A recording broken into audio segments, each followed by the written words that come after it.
chasing a feeling. Hello, everyone. Welcome to Feels Out Loud, brought to you by Becoming Together Therapy and Wellness. This is your host, Becky McNattin, along with my guest host today, Robin Melville. We are glad to have you listening as we live and share stories of mental health. And it's really exciting to have you on the show, Robin. Thank you. I am excited to be here. I'm so glad you could be here today. So today I want to start by asking a few questions to our listeners. And Robin, feel free to chime in too. All right. Are you mean to you? Do you have an inner critic? Yes. Robin says yes. When was the last time you judged yourself harshly? Maybe you said something like the following.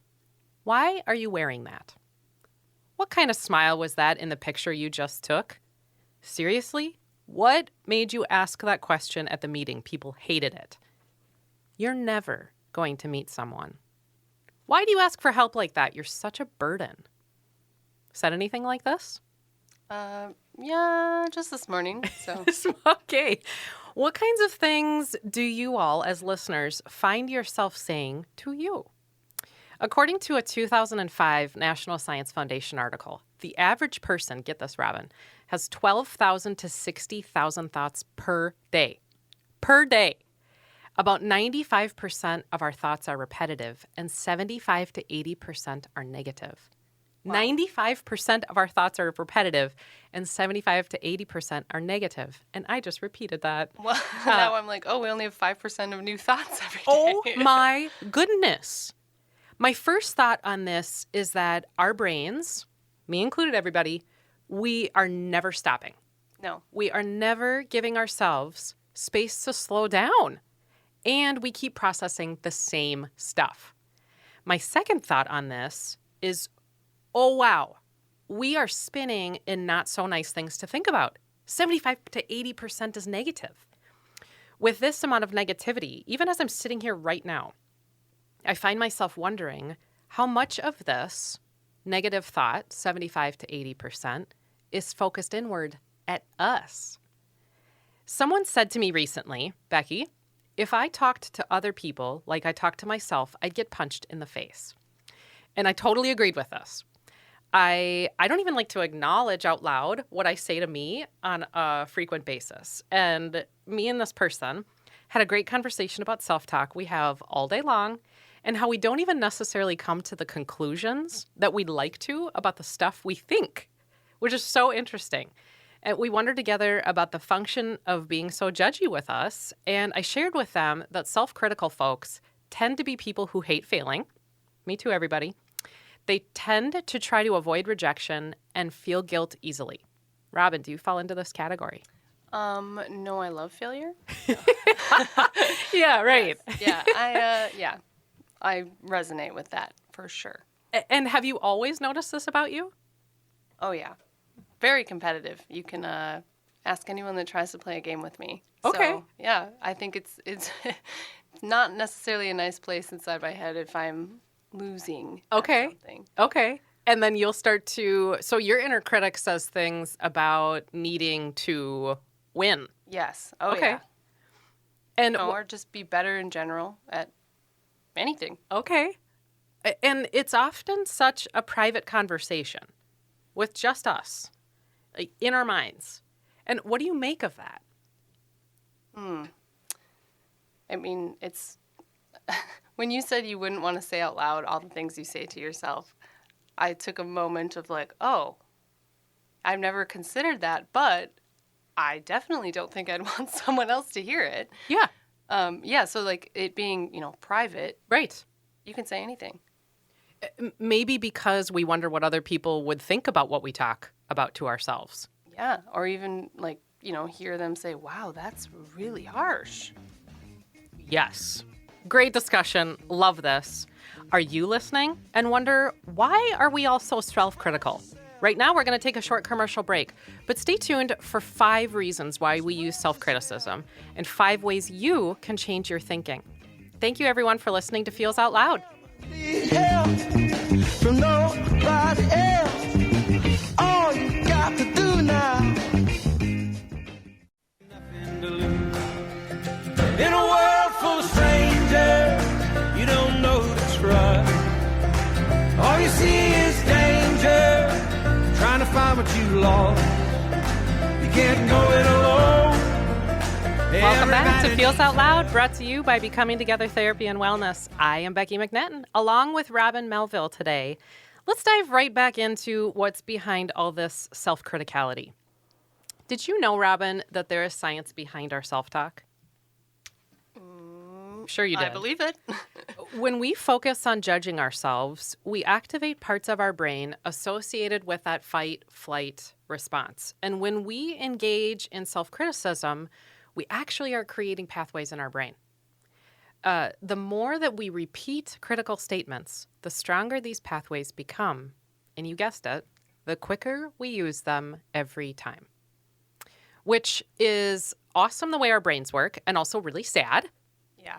And it makes me think about, so why are we so self-critical? What's the function of it? And I've been thinking in the last couple of weeks, the role that it plays in my life.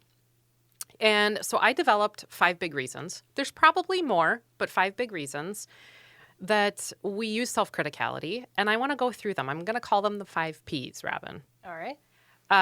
Portrayal, perfection, perception, punishment, and protection. And I'll say those again. Portrayal, perfection, perception, punishment, and protection. And I want to take time to go through each of these in depth. So the first big reason that we use self-criticality is that it was modeled for us. It's portrayal. So think about how it was portrayed to you. Think of who the people were around you growing up. Who are those people? Not just your caregivers, any adult. What did they show you about judging self? What kinds of things did you watch or hear them say about themselves, or maybe what they said about you?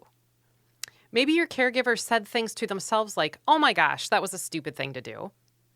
Maybe you had someone call you names as a kid. And so it wouldn't be a huge leap if we feel or witness external criticality to then internalize this. So what kinds of things do you think caregivers model to kids, Robin? Or adults in general model to kids? Yeah. I think, just with body image, I think is a huge one for this. Yeah. I know Judgment of that's- body image. Right. Or, Like that's been a hot topic of like, how do we learn to view ourselves? And we hear, self-criticism from the adults around us when we're kids. It's probably pretty common that you hear an adult around you talk about, I'm too short, I'm too, like all of the things we say about our looks, I think is a huge one that we don't even realize is going on. Sure. And that, sticks with kids, like you said, like kids absorb that as a way of being. Mm-hmm. And we absorbed that as we were kids. Right. In the adults that were portraying that to us. Maybe that fixation on appearance or asking questions even to other people around them. Like, what does this look like? Right. And other kids too. It's like once they start to realize, oh, this looks good, this is cool, you start to form those ideas of, I don't have those really cool shoes. And they, like other kids like them. So I must not be cool. Yeah. Yeah. And I think the saying things out loud and assessing what was or evaluating what our statements just were. As I said in the first segment, that was such a stupid thing to say. Or that adults, we say those things without really thinking about them. Yeah. I, a lot of times, will hear it from clients and say, okay, I'm going to call you out when I hear a self-deprecating comment because it's just so natural. And I'm guilty of it myself. And so my husband and I will try to call each other out and be like, hey, that was something that wasn't nice to yourself. Mm-hmm. And a lot of people, I think we all do it just so naturally and so automatically that we don't even realize how often it's happening. Yeah. Along that, do you think that adults are aware of what we model to kids, or that adults who model to us, are they aware of that self-criticality?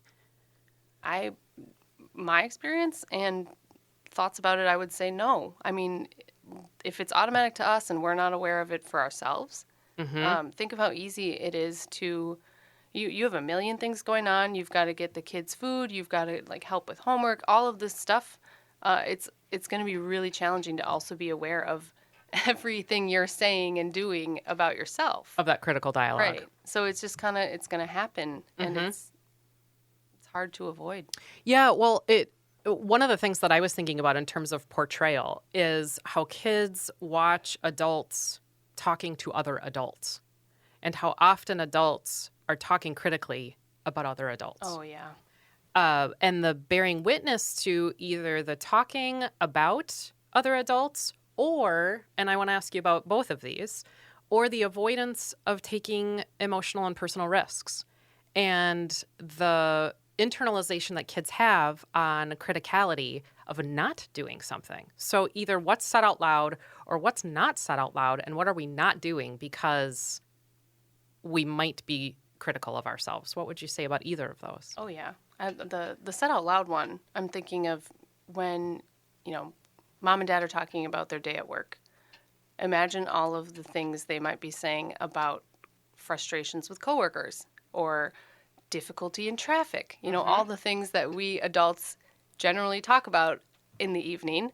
How much of that is criticizing others? And then the kids hear that and think like, oh, wow, there's a lot of things people can do wrong. People can do wrong. There's a lot of things that I could be criticized for. Yeah. And the kids may not necessarily consciously think that, but they absorb it as this is what people do that's wrong. I can't do that. And so recognition that our own critical voice as adults comes from, it was modeled for us. It was portrayed to us, whether or not people knew it. And as you said, people probably aren't super aware of it because it's natural. It's repetitive and it's natural. But it did come from where it was portrayed. And touching on the what's not said, too, is that could be huge to kids, too. I think a lot of us are afraid to say, oh, I look great today, or, oh, I did a great job on this. Adults don't necessarily, say the positive things about themselves. And to kids, when that's not said, it's kind of taught, don't say that. Don't say it. Excellent point. The second reason that I'm going to say we use self-criticality is perfection. So we had portrayal, and now we have perfection. We try to motivate to action or tasks by using negativity and can fall into the patterns of connecting our internal drive to being hard on ourselves. Almost like we will keep moving forward if we point out how bad we are. Think of how often you highlight to yourself what could be better, so you try again. How many times have you said to yourself, Robin, well, that went okay, but it could have been way better? How many times today? Or This morning? Isn't it interesting? Yeah, that is that. I mean, and that one, the interesting thing about it, I don't know if I would have necessarily picked up that is self-criticism, right? It Yes. doesn't sound like a critique, but the thought is, Yes. I did not do this well enough. And definitely, one way to look at this is it could be rooted in the concept of striving, which is awesome, Right, yeah. and goal setting. Motivating. We want to make things better, more efficient. Those of us who tend to be in the innovation bucket, if you're listening and you are in that, what else could be in this world, definitely can be rooted in that. But the cost, it seems like, is I'm never good enough. Mm-hmm. What would you say about that? I think that's a huge piece, is those of us that do like to think about the potential or the what could be, dreamers. That's great. And I'm a dreamer. Love, Yes, just me too. ideating and thinking about this is where we are. Where could we go? Which is a huge strength. And like you said, that also can lead to always looking at what could be better. The grass is greener. What do I need to do differently? Yeah, right. It's forgetting to acknowledge where we are currently and how this is probably some point that we wanted, it in our past. Yes. We wanted to get here. And when we do, we're just looking forward to the next thing. So I'm putting you on the spot a little bit here, but thinking about pointing out what went wrong, has that ever helped? Do you have an example in your world of, oh, I pointed out what went wrong, and I really was truly motivated? Let me think about this. Your one. pause Yeah, tells me this one's tough. Your pause tells me that that maybe we get ourselves thinking that it is motivating, Yeah. but it actually is guilt creating, it is shame creating, Yeah. that perhaps we have motivation from, well, I don't want to fail, as we mentioned in the first segment, but it isn't necessarily helpful. Right. And I do, as you were just saying that, I realized like it can also create anxiety for when you do it the next time because it adds pressure. Yeah. So I've identified what I did wrong. Mm-hmm. And I think, oh, that'll help me avoid it next time. But really, that just puts it more in our head. So next time, we're thinking about those things, and then there's an added pressure and anxiety. Yeah. And for those who utilize perfectionism or perfection, frequently the bar is never there. So that is inherently, we are not enough because we reset the bar in whatever it wasn't, which, like I said, could be rooted in striving. And also, there is a cost to us. The third P in my 5 Ps of self-criticality is perception. Us humans celebrate humility all the time. We love it. We value it deeply. Me too. And we can use self-criticality to try and stay humble. We get ourselves thinking that positive self-statements come across as arrogant. And you mentioned this just a couple minutes ago, Robin. We worry that if we say good things about ourselves, we will stop being humble and maybe other people won't see us positively. In this line of thinking, we see being kind to us as selfish. And I hear all the time as a therapist, Becky, I don't want to seem selfish, but I need blank from other people.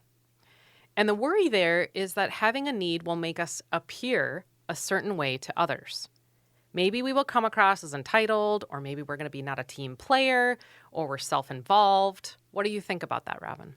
Yeah, I think one, complimenting yourself, I wish was more acceptable. I love when I hear other people doing it. And my first thought is, I wish I could be that confident to feel, they're celebrating themselves. And that is inspiring.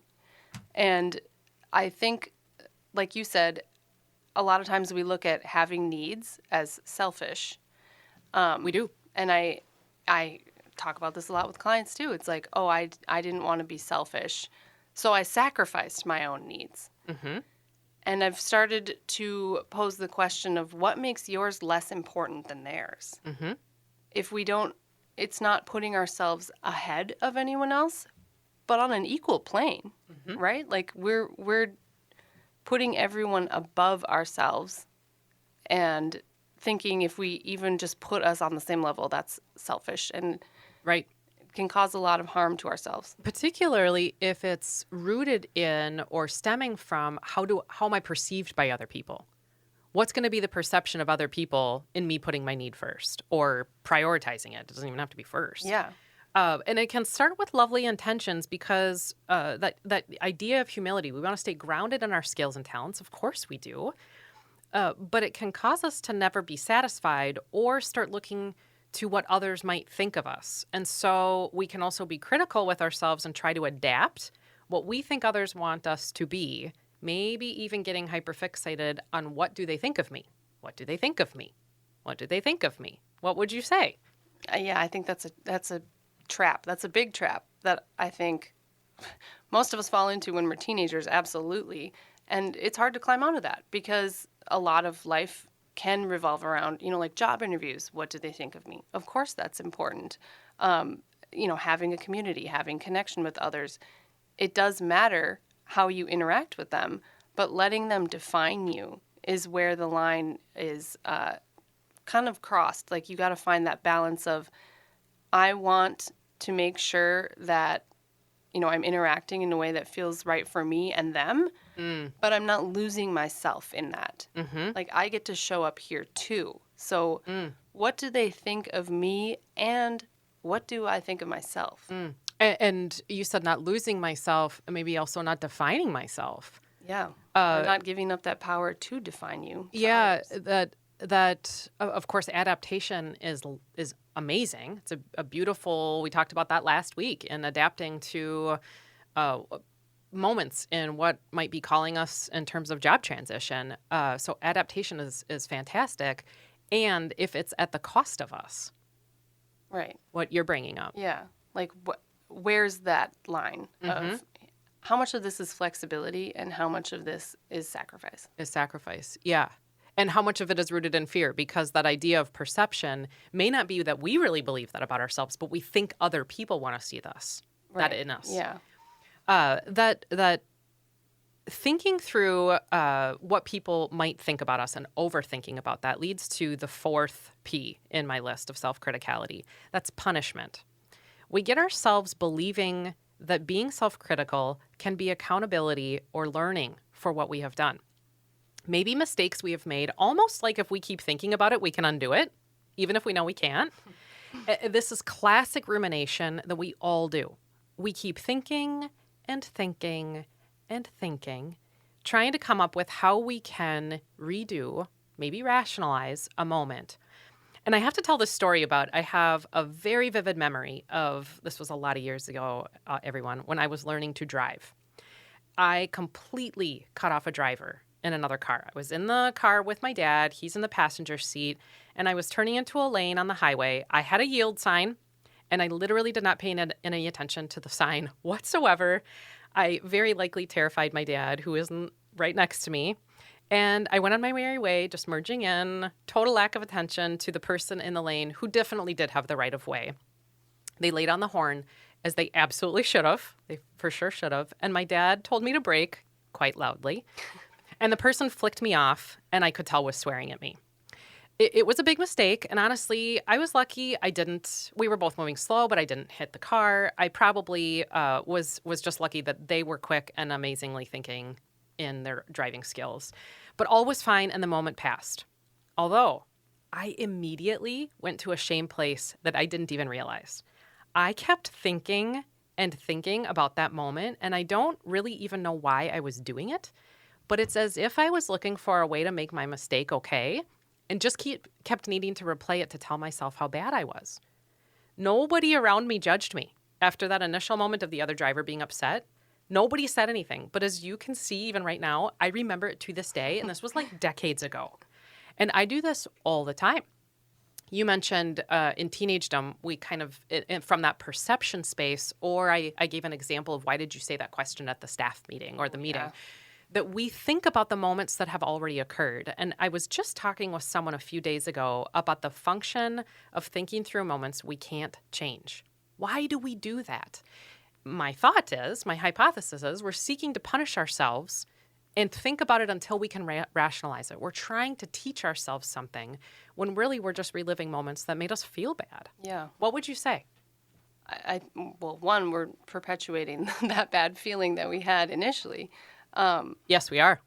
I've been thinking about this too, and I think it comes from a place of fear of it happening again. For some reason, we have this idea of like, I'm going to replay it to identify like where I went wrong or where the mistake happened, or, just kind of like sports teams look at the games from the past week to find out like what should we do better next week. Yeah. And it's like, if they made a mistake, they probably don't feel great rewatching that over and over and over. Yeah. But there's this idea of if I analyze it excessively, I can make changes so that it doesn't happen again. It leads to that last thing that we were talking about, or second one in terms of perfection, that if perhaps we think we can come up with a new outcome next time, or as you said, we can have it not happen. Do you think it's successful? It hasn't been for me. So no matter how many times I put my foot in my mouth, I can always find a way to do that again. So. Yeah. Well, it leads me to the last point of a reason for how we use self-criticality. It's a great transition into that one. I call it protection, and this really is judge or be judged. That the overthinking, we hold the framework that if we are mean to us, we will ward off feelings that we would have from other people's comments. The idea is that maybe we keep ourselves from feeling pain of other people saying things, so we want to try and get ahead of what other people might be thinking or what they might say, so we can either fix what's wrong or insulate ourselves from negative comments. And I love this so much. It makes me chuckle because it's like, hey, everybody, I can get out of a feeling. I will avoid being hurt. And even though it doesn't work at all. So we create scenarios of all the things that people might not like about what we do. You mentioned even rewatching tapes. And we certainly rewatch tapes in our own brains. We think through what could go wrong. We could see as not being good. Maybe we are looking at areas of improvement, what any negative voice might say, all before anyone has an ability to say it to us. Pretty solid. Only it doesn't work whatsoever because not only does it not insulate from being hurt when other people still say the critical things that might come up, we spend significant time swimming in the concepts of us making mistakes, having bad ideas, just negative content in general, 75 to 80%, as I said. And we almost always still get the scenario as inaccurate. Robin, do you have a story about this? Thinking about it, and let's see. I think something that came to mind as you were talking about the idea of protection is like, I'm going to put myself so far down that when someone else does it, I'm already there. Yes. Like it's not gonna get to me. Yep. Actually, so this week even, I've had a client say, I need to prepare myself, almost like building a what's it called? The shield of armor. Like kind of I'm going to build this wall around me so that I can go into battle. Yeah. And it's funny that you mentioned, like, we think that's avoiding getting hurt. We think that's protecting us. It may be avoiding hurt from external sources. It's not avoiding hurt. And often, if somebody still said it to us, we still feel hurt. Oh, yeah. We're just hurting ourselves repeatedly beforehand. Right. It makes me think about even me in this radio show. When I started thinking about the whole idea of this, I let myself dream, which was really cool. And I thought up all these different topics we could discuss and how incredible it would be to bring mental health and wellness to the radio waves. And then my inner critic started to think through the need to think through all the potential negative feedback that would come. I created these scenarios about what people might say, what people might think is a waste of time, all to help me be prepared for the feelings I'd have and be able to avoid those feelings. That's my perfectionism at play. I know that. But also me trying to protect me in the experience. And I realized what I was doing and how I actually have no clue what people will think or say. But in those moments, I was already making myself feel badly. And it wasn't helping me actually feel any better at all. You know, it's funny that you mentioned in terms of coming to the radio show, because today, this is one of my first times being on here, and I was definitely thinking earlier this week, like, I need to be prepared, I need to do some research, I need to study, kind of all of those same things where it's like, what could I possibly do wrong? Yes. And what actions do I need to take to make sure that doesn't happen? What if I have dry mouth? What if I have a cough? You know, walking through the potential pitfalls, and then how to get myself out of what the feel might come from that, the mistake. Right. And like, what do I do to prepare? But in thinking about these things, when I first got the invite to join you, I was excited. And then thinking about these things, I was like, there's so many opportunities to make a mistake. To mess up. That adds nerves. That adds, like, it takes away from it. It's like, it's not psyching yourself up, it's psyching yourself down. Well said, because self-criticality definitely can help us see spaces of bias, maybe gain perspective, think about areas of improvement. There is utility in it. It probably keeps us safe at periods of time, second-guessing our own behaviors and, like, maybe I shouldn't do that thing. So it isn't all necessarily rooted in that negativity, but there's big impact to us. And what would you see as the impacts, Robin? First and foremost, feeling bad about yourself. Feeling bad. Right. And when you feel bad about yourself, it's really difficult to enjoy much of anything around you. Mm-hmm. And I think that, you know, like you said, there can be benefits from it, growth, right? But how do we do that in a way that is positive and uplifting. Mm-hmm. And a lot of times in therapy, we talk about the concept of reparenting, thinking about yourself as a child. Mm-hmm. Imagine you're talking to a child. The things you're saying to yourself, would you say that to a child? Yeah. And chances are, It's a very no. good point. And Yeah. how would you tell them to change their behavior in a way that is also supportive and loving and motivating? Right. Yeah. Well, even thinking about 75 to 80% of our time spent with ourselves is in negative content. Mm-hmm. That's, to me, the dismal impact of that is that we live with that framework then. Yeah. Of seeing ourselves that way. And you mention a really cool strategy. If somebody said, well, how do I get out of this? What do I need to do? Mm-hmm. You kind of offer the thought of, well, what would you say to a child? And how would you reframe whatever the statement was from a space of probably gentleness, maybe kindness Compassion. even? My first thought is when I've been thinking about, well, what would we do? What do we do? What did I do even about my own self-critical voice when I notice it? I think we immediately jump to criticizing ourselves about criticizing. So if you're sitting there, listeners, and you have this voice right now, I want to say, don't criticize you for being self-critical. I can hear all the voices right now saying, why am I so ridiculous for judging myself all the time? Yeah, I saw this meme that was like, my therapist told me to be nicer to myself, and my inner voice said, yeah, you idiot, be nicer. Right. So first, sit with that. Like initially, just be gentle with you that we do this. We all do it. And it is going to be innate to the human experience because it activates our fight or flight response. So I would also say, be an observer to this, almost like noticing your self-talk.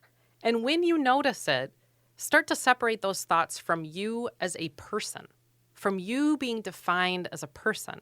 So I'm going to give you an example here. Somebody might say, that was the wrong thing to type in that email. Okay, that happens a lot. That was the wrong thing to type in that email. Instead say, notice that you did that. I'm thinking that it was the wrong thing to type in that email. We are not our thoughts, everyone. We are not our thoughts. And we can start to separate our negative statements from us as people. What would you say to that, Robin? I think that's something that we need reminders of, right? It's like, don't believe everything you think, because we have this inner dialogue. It doesn't make it the truth. True. Right? Yes. It doesn't make it accurate. It's an emotion, and we need to handle it with care, right? It's coming from a place of wanting to, all the things you covered, protect ourselves. It's coming from a place of love. Yes. But we don't necessarily need to stop having those critical thoughts, but let's change how we respond to Yes. And maybe, and you're saying maybe change how we receive them. We receive them as thoughts and not necessarily self-statements. Right.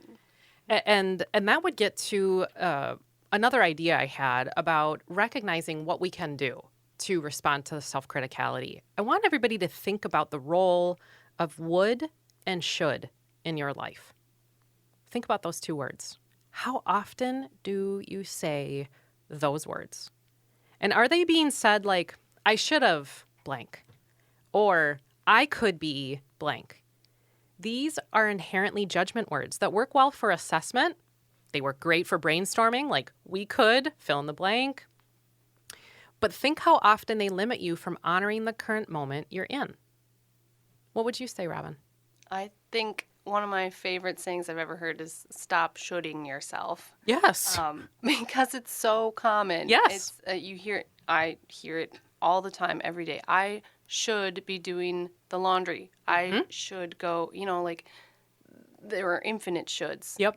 And yeah, it's just take a moment and like focus on what you are doing. Right. Because that word is often used from a self-critical place of not only a judgment of what we are doing, it's a judgment of everything we're not doing in that moment. Yeah. I should be doing the laundry, as you just said, is whatever we are doing, we're already then putting a valuation on shouldn't be in that moment because we're using the word should. Mm-hmm. And then we're saying a judgment about how we ought to be spending our time too. Mm-hmm. and think of what then we're devaluing whatever we're doing.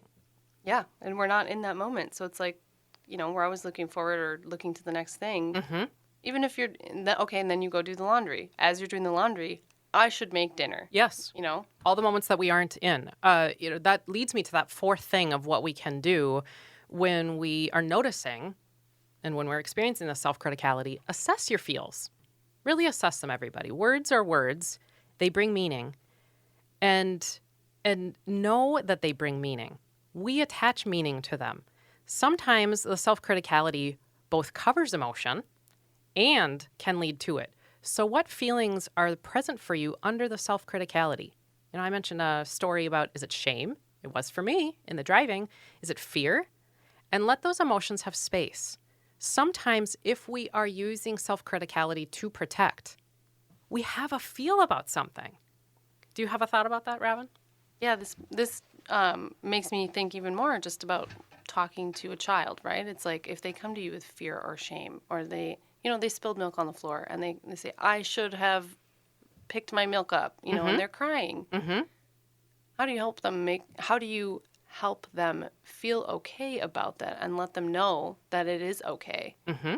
And, honor the feeling, right? Mm-hmm. And meet that need rather than staying focused on the what did happen. It's like, what's the need here? Well said. It's that that actually just leads to the last thing that I would say that we could use when we notice or are responding to self-criticality. Follow it up. When you've noticed it, follow it up with a kind statement. You have huge ability. We all have huge ability to reinforce ourselves. And I hear this phrase frequently when we kind of started this with how mean we are to us. But what if we were the friend to ourselves that we are to other people? That I think very frequently we maybe don't want to highlight that inner critic because we don't want people to know how mean we are. And so what if we weren't? What if we followed self-criticality and the noticing of where it was with some kind of statement that was kind or gentle to us, that was reinforcing of us? What would change in your daily routine, Robin, if you did that? Honestly, I think it would be energizing. I would have more energy, right? When you have those critical thoughts, notice how you feel afterwards. It doesn't make you want to do the thing you are saying you should. It doesn't. Mm-hmm. It doesn't motivate you. It doesn't feel good. Mm-hmm. We think it does. We use right. it even as a strategy, as we mentioned. Yeah, we trick ourselves. Yep. That really it is this concept of self-compassion is the healer to self-criticality. Self-compassion is the healer to self-criticality. And what does that mean to you? Well, it makes me think of, and I've been thinking about this a bit too lately, is the phrase or the golden rule that we talk about of treat others the way you want to be treated. I thought about that the other day, and I was thinking that is a great message, and it tells us to treat others with kindness, but why don't we apply it to ourselves? And so then I thought, treat yourself the way you want to be treated. Yeah. The way you want to be treated. Yeah. And often it is the way that we treat other people. I was just somewhere this week where somebody said that exact thing to me of very much valuing as a core belief. They said it was a core belief that treating other people the way that we would want to be treated is something they aim to live by every single day. I think that's pretty common. Yeah. And we call it literally the golden rule. Right. And are we doing that with us, though? Right, because that's what, we've talked about self-sacrifice and things like that. That's what leads to that is it's great when we, treat other people with that kindness, but reflect on what is getting in the way of treating yourself with that same kindness, and why don't you deserve it just as much? Speechless. Speechless. So much to think about here. We are headed to a commercial break, but when we come back, we will talk through listener questions on that self-critical voice that we all experience, as we've been saying in this segment. Feels Out Loud will come right back and process through your thoughts in just a moment. From nobody else. All you got.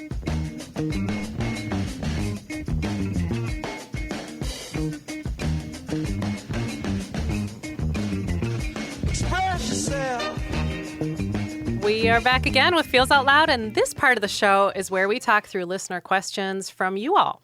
If you have a question related to mental wellness, sharing feelings, or topics for each week that you would like us to process through, please visit our website at becomingtogethermn.com and find the Feels Out Loud page to submit a question directly. Or you can email us at contact@becomingtogethermn.com. We want to hear from you, and we want to know what you are wondering about. I want to give a thank you to the several listeners who sent in questions this week about the challenging topic of being self-critical. Robin, we have a listener who says the following, and I really appreciate their self-reflection here. They say, I just can't get out of my head. After something happens, I keep going over it again and again and second-guessing the choices I made. But then I get mad at myself that I can't just let it go. So, what do I do? I feel like this question, did I write this question? Maybe you did. Maybe you did. I feel you and I hear you on that. It is a challenge. And something funny about this question is you can almost recognize the frustration towards yourself. Yes. Within the question. Yes. And I would say this sounds counterproductive, but let it be. Like you know, that's what happens. You're going over it. You're second guessing. Mm-hmm. And like we've talked about, that's serving a purpose. Maybe stop and think, okay, what purpose is this serving? Mm-hmm. Likely anxiety, worry about making a mistake. Sure. And then what do you need in that moment? And you probably need reassurance. I would say the same thing. I would just piggyback off of that of in the moment, notice that you did it. Notice that it's happening. Try changing the channel. So when you find yourself thinking and then thinking about your thinking, do not think harder, listener. And don't try to make meaning from it. In that moment, do something to focus on an entirely different topic. And then don't write anything about the fact that you've been thinking about thinking about thinking. Turn on music, move your body right where you are, something that gets you to change the channel in your brain and focus on a different topic. And that comes to I was going to say, for the second thing, be nice to yourself. And this is actually what listener number 2 says to us. Being nice to myself feels completely strange. Where can I start? Well, sometimes things feel strange and you got to do them anyway. It's going to feel strange if it's new. Honestly, it is sad that being nice to ourselves does feel so foreign because that just shows how much of a practice we are in if not doing that. Yeah, I would say to this listener, first, tune into the words that you're saying already. Just what you're already saying out loud. We don't have to often make up new things because my guess is you are already saying what you need to hear. I would guess that you are saying hello with a kind tone to other people. So use that same kind tone to say something to you. Just notice the ways you're kind to others, and you'll get data on what already is genuine data for you. And this happens to us all the time as therapists. When we're in a room, we frequently just need to notice our own words in what we need to do. What would you say, Robin? Oh, the number of times where I've been saying something to a client thinking, this is what I need to do. Mm-hmm. It's so much like you can be talking to someone else and talking to yourself at the same time. Because for some reason, and going back to the treat others the way you want to be treated, it's easier for us to do that for other people at times. And so just like to holding up a mirror almost and letting it bounce back to you as well. Right. Well, and to that mirror point, maybe it is literally writing a message on your mirror. Yeah. It sounds corny, but write a message where only you would see it. And then a short message that you'd see over and over and over again. That is a way to start to practice being kind. Doing something repetitive that it could be literally in the mirror. Oh, yeah. Wow. We're at the end of our show already for today. Thank you for listening this morning, everyone. Join us next week as we talk about emotions and social media in the age of digital well-being. And in the week ahead, be kind to yourself, everyone. Remember that connections fosters wellness, and your voice is absolutely one that the world around you needs to hear. Share yourselves, friends. Some will, some won't. I wanna feel just